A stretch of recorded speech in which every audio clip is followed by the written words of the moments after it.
thought the applause was downright enthusiastic. In its soft and dusty way. Dr. Fell is a friend of yours? I was his TA at Cambridge. The tales I could tell. Please do. What kind of friend would I be?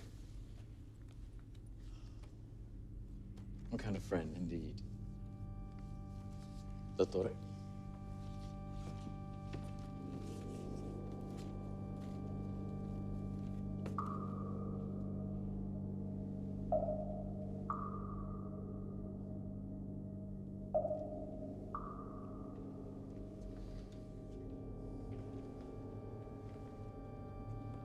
An exposition of atrocious torture instruments appeals to connoisseurs of the very worst in mankind.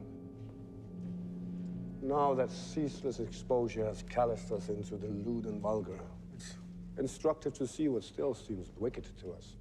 What still slaps at the clammy flab of our submissive consciousness hard enough to get our attention? What wickedness has your attention, Mr. Dimmond? Yours. Dr. Fell.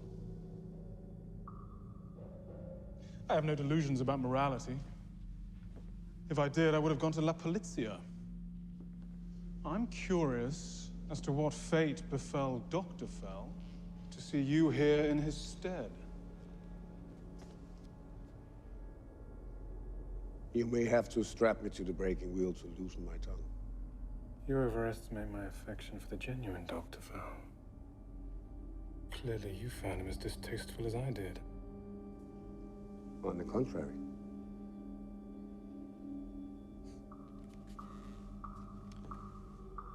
We can twist ourselves into all manner of uncomfortable positions, just to maintain appearances, with or without a breaking wheel.